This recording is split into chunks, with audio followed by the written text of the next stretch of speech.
The Bulls are playing like one of the worst teams in the entire NBA, and I just need to talk about it. As a Bulls fan, it has been horrible. They're currently on a 6-game losing streak, coming off of the trade deadline where they made 0 moves, and I just can't seem to understand what the thought process was with that and what's really going wrong with this team. So I want to talk about all this stuff, go on a little bit of rant with you guys. But if you enjoy this content, please like and subscribe. It truly means the world to me. But let's not waste any more of your time. There is so much to talk about here. As mentioned, the Bulls are on a 6-game losing streak, now sitting outside of the play-in tournament after this 6-game losing streak. And you just come off of the trade deadline, which occurred at the beginning of February, and they make no moves at all and seemingly have not even, in the initiative to have a buyout. Of course, Russell Westbrook is connected to doing a buyout with the Bulls, which would then mean that we'd have Russell Westbrook on the Chicago Bulls. But nothing has even happened yet, and it seems like the Bulls' name has faded away from the Russell Westbrook talk, and he's linked to other teams instead now. I don't understand it. So there's just so much to talk about. First, the trade deadline's come and passed. Everyone's kind of talked about that. I just wanted something to happen. I think most of the Bulls fans didn't care if it was selling or buying. We just wanted to see a direction. Instead, they sit on what they have. They say they want continuity. Well, guess what? That continuity just got you a 6-game losing streak. I know DeMar DeRozan's injury is probably a big factor in that. Of course, DeMar DeRozan and Zach LaVine, seemingly last year, when he was brought to the team, and for a good portion of this year, were one of the better, if not, like top 10 duos in the entire NBA. Of course, DeMar DeRozan being out for the Bulls is a big factor. He's an all-star. He is debatably the best player on the team, depending on how you look at it. Of course, I don't think he's the future of the team because of his age, but he is one of the best players on the team. Him being out with injury is definitely a big factor in it. But the thing is, yeah, the Bulls are on a 6-game losing streak, but there's kind of still some good in it. I mean, we've seen Zach LaVine have some off games and some off weeks this year, and dealing with the injury and all that stuff that he's been going through. He's not been great, but I feel like since DeMar's been out, Zach's been really good. Really good. He's been scoring in the upper 20s into the 30s. He's had some great games, some good shooting nights. His defense looks better. He's just really working well in the offense. And alongside Vooch, I think Zach and Vooch are really showing why they work so well together. But for some reason, when you do have DeMar in there, it just doesn't seem to work as effectively. And the thing is, and I'm going to be covering a video on what the rest of the year is going to bring for the Bulls, whether I think they're going to end up with their top 4 lottery pick or not. That's going to be coming up soon. There's a lot of numbers. That's going to be a really good video. But the Bulls they got to figure something out. You have DeMar for, I think, another year. You have Zach LaVine. You just brought him on a big contract. And speaking of, right here, you have Vooch, who his contract expires after this year. Do you want to bring him back? I'm not sure. I really like what Vooch has brought. I think he's kind of had an underrated season, probably one of the best seasons he had with the Bulls, and pretty close to what we wanted in him when you go out and trade for him. But it doesn't seem to work when DeMar is playing at the same time. These three, for some reason, can't all be effective in the same night consistently. I don't know what it is, but it just doesn't seem to work. And I think once DeMar returns, you're going to start winning a few more games. He does play a pivotal role in how things work. And, you slide in Javonte and guys like that to play that small forward role. It's definitely a drop-off in what they're capable of doing. Of course, DeMar is an all-star. But there's got to be something that's figured out here. And I don't even know what the true problem is. Of course, you bring up Zach LaVine and DeMar DeRozan. Zach LaVine, be a little bit more consistent, but I think he's done a really good job, and I do think he earned his contract and is going to play to that expectation through the remainder of his contract. DeMar DeRozan still playing at elite level on a really good contract, but a little bit older than what this roster is looking like. Vooch being a free agent coming up, he's playing decent this year, but are you going to bring him back? P. Will, of course, who I really like, and I think has a lot of potential. Guys, he's still 21, I think. 21 or 22 years old by the time the season ends. He's still super young. He still has a lot of potential that you can work through. And of course, you have other guys here, but I'm starting to lean into the fact that Billy might be the issue. And I've been a big advocate for Billy Donovan. I've liked Billy Donovan a lot, and I think he's a great coach. He did some great things with OKC. He did some great stuff with the Bulls last year, and he built this roster.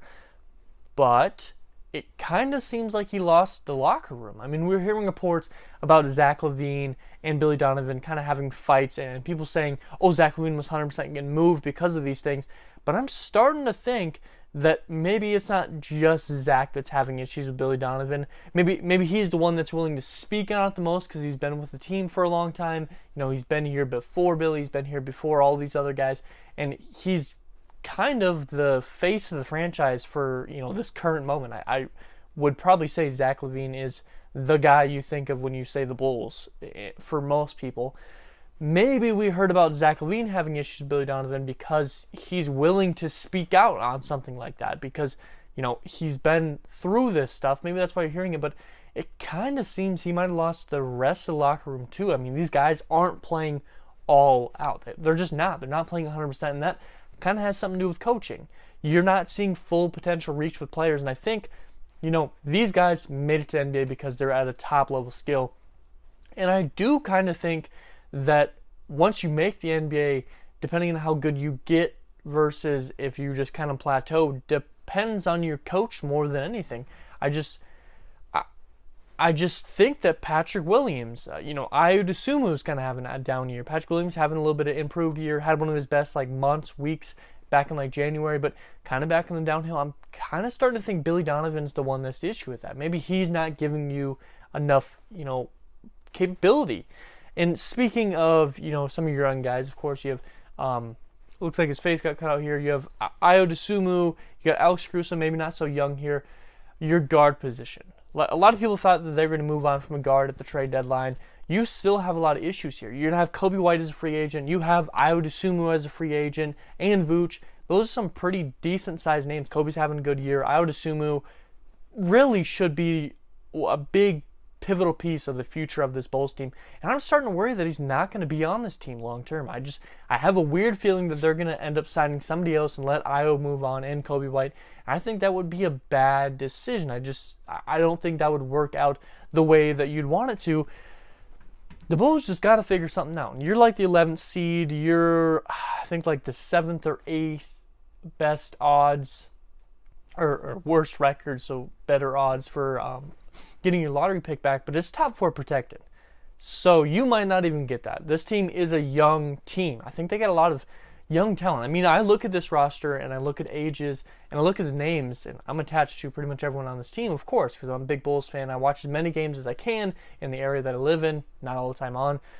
But I'm attached to a lot of these names. A lot of these guys are young guys that have a lot of potential. And I think if you're willing to let Vooch walk, and maybe you draft a guy, you bring in a young guy through free agency, however you do it that way, and you sit on DeMar, you trade DeMar, however you want to do that, this team, when you look at it, looks like it could have a really good future. Ayo Dosunmu in the Rising Star again this year. Kobe White, I don't think you need to bring back Kobe White, but he's still a young dude, and he's showing that he can be very effective. Zach LaVine is top level. I mean, he was a 2-time All-Star. He has the capability to be an All-Star again. I mean, if he was playing how he is now through the whole year, which he definitely could have if it wasn't for injury, I think it would have been All-Star again. I think Zach can reach maybe not elite level, because when I think elite, I think MVP candidacy, but a little bit below that. I don't think Zach's going to be MVP candidate, but I think he can get up there and be a really, really good guy that is going to be an All-Star every year. So Ayo, Kobe, Zach LaVine, Patrick Williams, I think has so much potential if you can just find a coach or find a way to get him moving. He's shown his potential already. He's had great games, great weeks, great months at times. He lost his second year in the league, which I think was a big factor in his progression. You have him as well. Dalen Terry, I think, shown a good amount while DeMar's been out. He's got some more minutes. He's looked kind of good, and if you can draft somebody here, I'm pretty sure you have the second round pick. If you get top 4, that would be a huge jump for the Bulls. If you got a top 4 pick this year, there's so much good talent at the front of this draft. That could be a big improvement for this Bulls team. There's a lot of great young guys on this roster that I think could work, but you're stuck in a position now due to what you did after the trade deadline where you don't know which way you're going. You have seemingly no identity at this current moment. You don't know if you're going. I mean, you're stuck in the middle here. You could make a push for the play-in. I don't think you can make a push for the playoffs, like the top 6 seeds, I mean by that. At this current moment, I don't think you can push for the playoffs, but you can push for the play-in, or you could settle and try to boost your lottery odds, and I don't know where this team's heading. You have veteran guys in DeMar and in Vooch, and you have enough talent to be, a team that people could worry about in the playoffs if they go against them. But you also haven't shown enough for people to actually be worried about you, and it's enough for, Bulls fans to be like, hey, maybe we roll the dice again and see how we can turn out in the draft or something like that. This team's got to figure something out. I don't know how you even figure it out. That's the worst part. I don't know how to fix this in an instant moment. I don't think this is a retool situation where you just bring back Vooch, you run this back, and just add in a couple more guys, similar to how you added in Andre Drummond, Goran Dragic, guys like that. I think they did improve this team, but it wasn't enough. I don't think a retooling or dishing, sign and trade Vooch for a guy similar to his level, I don't think that's going to be enough. I think you might have to move 2 of your big 3 to get back in the roll of things and actually be potential playoff contenders, not just guys that make it into the playoffs. But there's my little rant. Really no stats, no numbers. Nothing big to talk about, honestly, if we're really thinking about it. But I just wanted to get a rant off because 6 losses in a row is brutal. You blow another big lead. I forgot about that against the Pacers. Like 24 points or something like that you blow again. Like the 5th or 6th 15-plus lead that they've blown this year. It's really, really bad. And I want to see them in the playoffs. I don't want to see them in the play-in. Like, yeah, they need to be in the play-in to make the playoffs, but I don't want them to just make the play-in and then, lose in that play-in tournament and not make the playoffs. Either you get in the play-in and you win it and you make the playoffs, or you just bomb the rest of the season and get a lottery pick. I don't want this middle ground.